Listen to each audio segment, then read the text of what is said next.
2019 के चुनाव की रैली में कर्नाटका में कहा था, कर्नाटका में, how come all the thieves have Modi as the common surname. सारे चोरों का सरनेम मोदी क्यों होता है? इसका मतलब क्या है?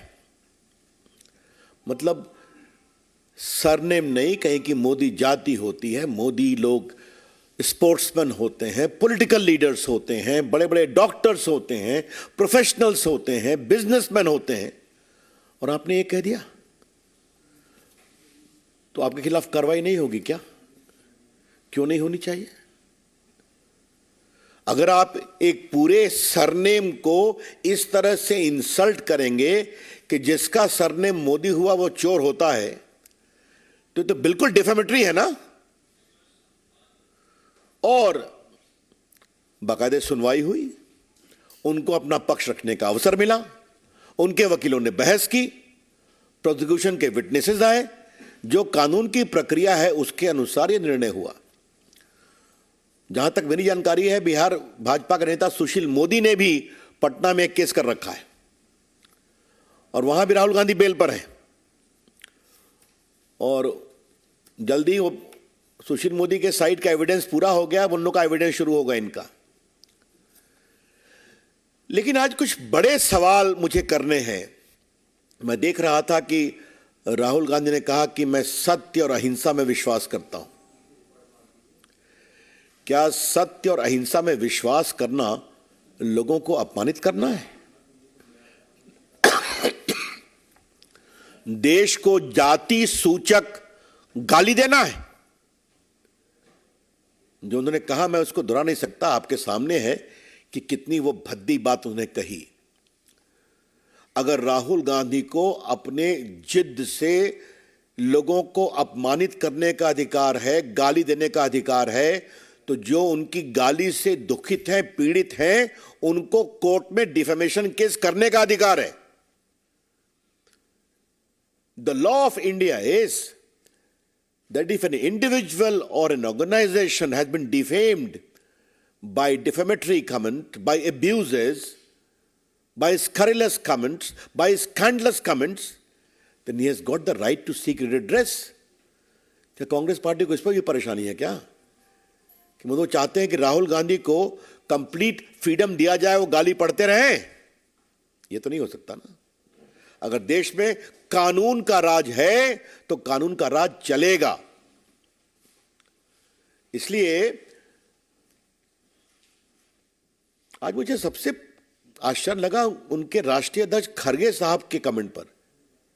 क्या कह गए कि कोर्ट को बार बार बदला गया। You don't trust the court also. Congress party एक न्यायपालिका को भी अपने जेब में रखना चाहती है। खरगे साहब कांग्रेस पार्टी के राष्ट्रीय अध्यक्ष हैं। He must make responsible comments. क्या कहना चाहते हैं कि बार बार जज को बदला गया? It is a serious issue of contempt also.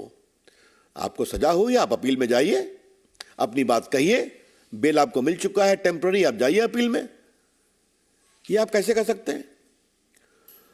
और राहुल गांधी ने कोई पहली बात तो नहीं कहा है। याद करिए, राफेल के मामले पर इन्होंने सुप्रीम कोर्ट के बारे में भी टिप्पणी की थी और बाद में माफी मांगा इन्होंने।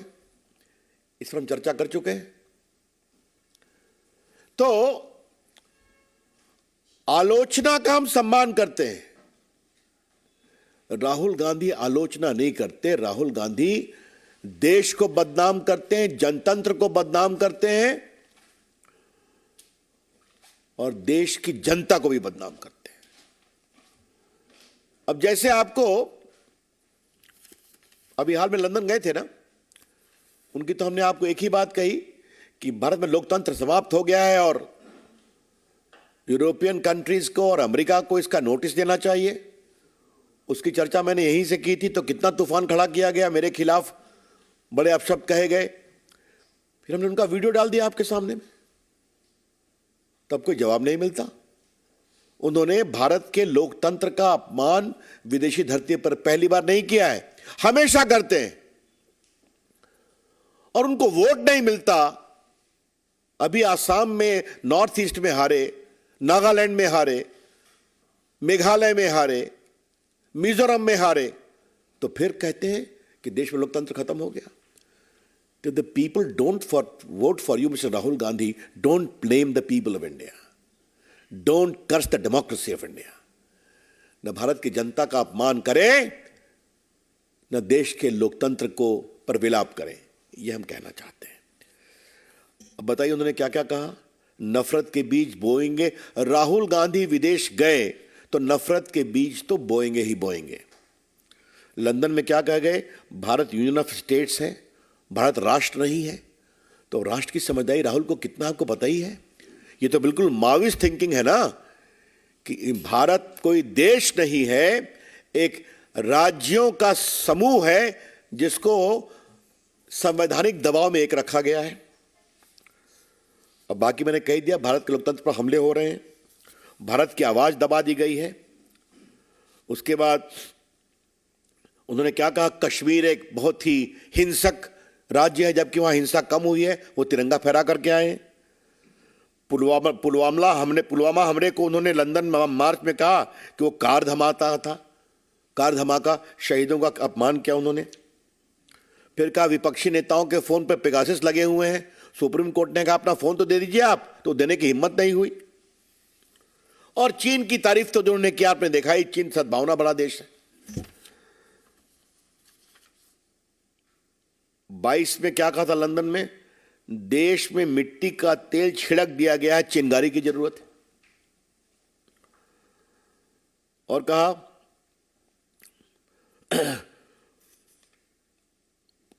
मतलब क्या क्या मैं बोल के, भारतीय विदेश सेवा की आलोचना उन्होंने किया। और क्या कहा, 2021 में सद्दाम हुसैन और मोहम्मद गद्दाफी भी चुनाव जीतते थे। तो राहुल गांधी वही तरीका अपना ले अगर उनको यही परेशानी है तब।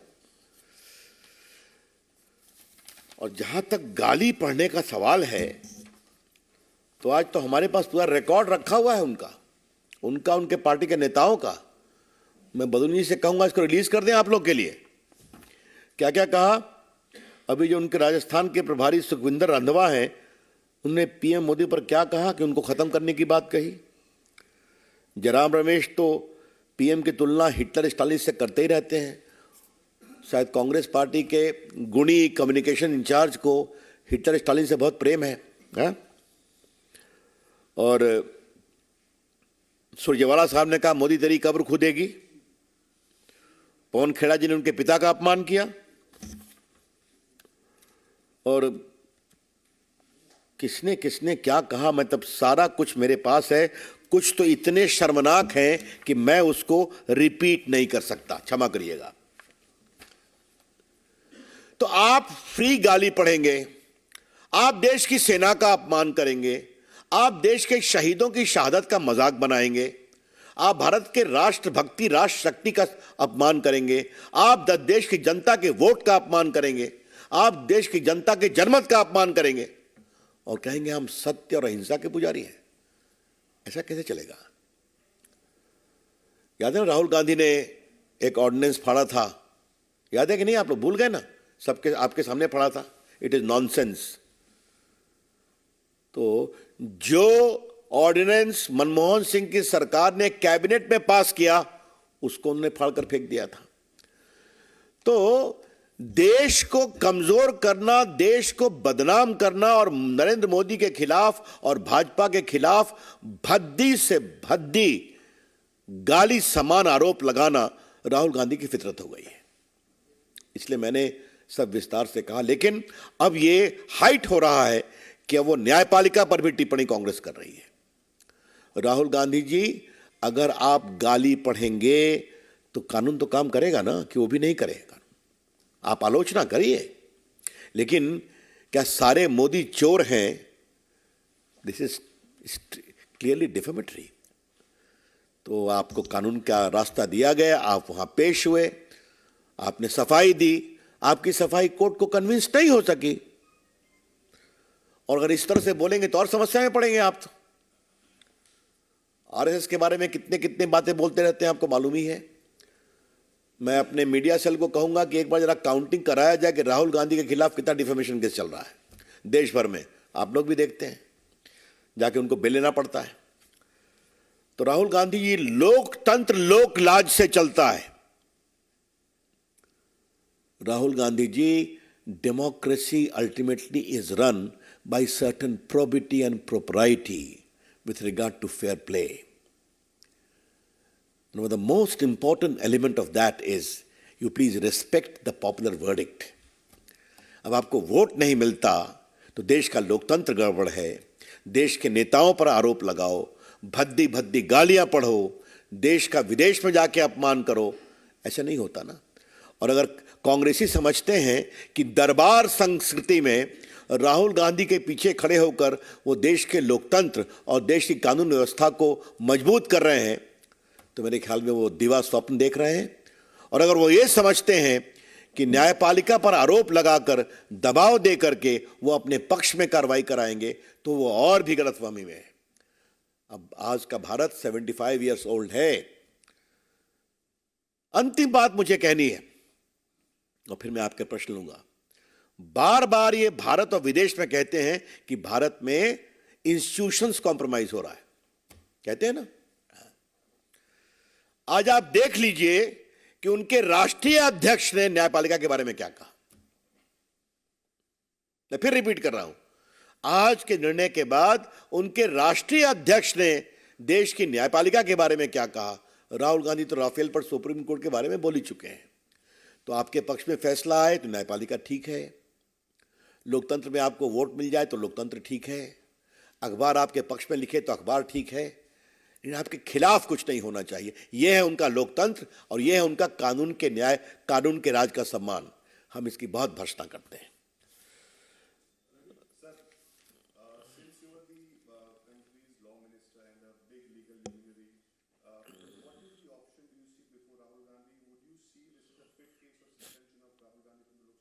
As far as Ravi Shankar Prasad is concerned, he is not a legal advisor of Mr. Rahul Gandhi. I think there are many eminent lawyers in his company. Mr. Baloni, वो उनको एडवाइस करेंगे। देखिए, ऐसा है, section 8 of the representation of people act में इस बात का प्रावधान है कि अगर आपको 2 साल की सजा होती है तो उसमें कार्रवाई का प्रावधान है। अपील के लिए आपको वक्त मिलेगा, जो स्टे करते हैं उसके बाद, वो समय सीमा खत्म होने के बाद। उसके बाद कई ऐसे भी प्रिवेंशन ऑफ करप्शन एक्ट है, होर्डिंग है, भारत के प्रतीकों का अपमान है, उसमें आपको सजा कुछ भी हो लेकिन आप डिस्क्वालीफाई होंगे। अब ये निर्णय स्पीकर का है, मुझे उस पर कुछ नहीं कहना है।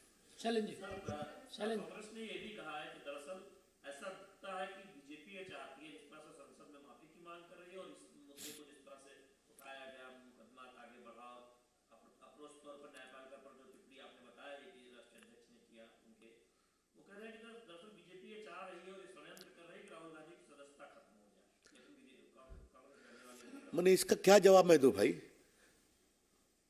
हम पर आरोप लगाने के बजाय कांग्रेस के नेता अपनी पार्टी का और अपने नेता का बहुत बड़ा हित करेंगे अगर वो उनको समझाएं कि वो क्या बोले, सोच समझ कर बोले।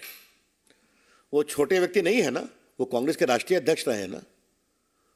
हमेशा भविष्य के प्रधानमंत्री के रूप में कांग्रेस उनको पेश करती है, बार बार उनको पैकेज, रिपैकेज, सुपर पैकेज करती है।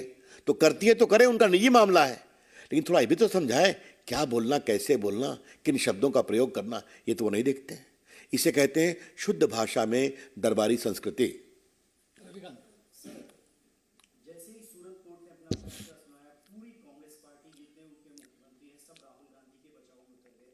प्रियंका गांधी ने ट्वीट करके बोला है कि ये सरकार जो है साम दाम दंड ये तीनों का इस्तेमाल कर रही है। मेरा भाई जो है सरकार के खिलाफ, बहन के भाई के प्रति प्रेम के बनी हुई टिप्पणी पर मुझे कुछ नहीं कहना है।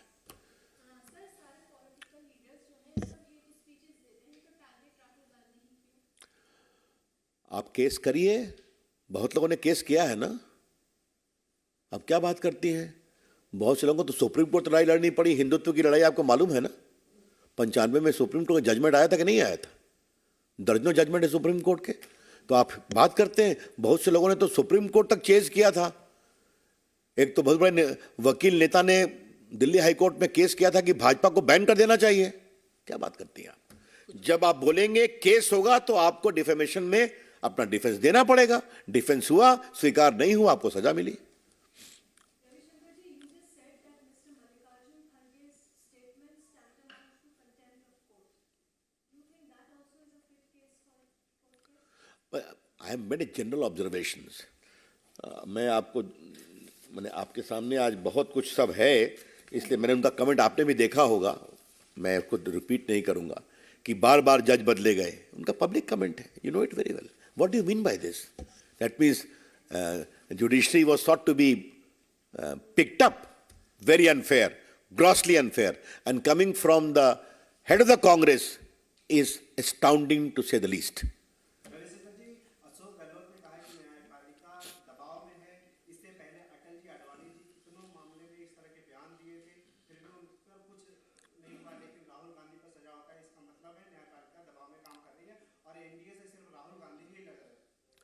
मेरा सिर्फ कहना यह है, अपना सीआर ठीक करने के लिए अशोक गहलोत को जो बोलना हो बोले, ठीक है, लेकिन जहां तक करने का सवाल है तो जरा उनकी याददाश्त को मैं ठीक करा दूं। डिप्टी प्राइम मिनिस्टर होते हुए भी आडवाणी जी कोर्ट में पेश हुए कि नहीं? बाबरी के मामले में ट्रायल चला कि नहीं चला? भाजपा के बाकी नेता ने ट्रायल फेस किया कि नहीं किया? मैं कुछ वकील रहा हूं मामलों में, मैं जानता हूं।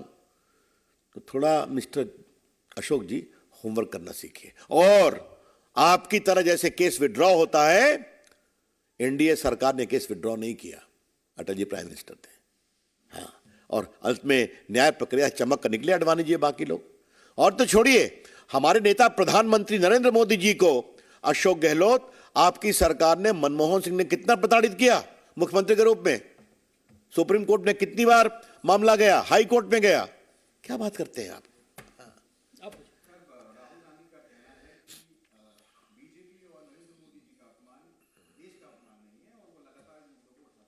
अच्छा, अभी हमने देश का अपमान की बात कहां कहा है? उन्होंने जो लंदन में कहा, मैं आपको सुना चुका हूं ना, आप भी देख चुके हैं ना। Indian democracy is becoming a nuts, and America and European Union is oblivious to this decline of democracy. यही उनके शब्द थे, तो मैं उन्हीं के शब्द को तो कोट कर रहा हूं ना। जी, आप पूछिए।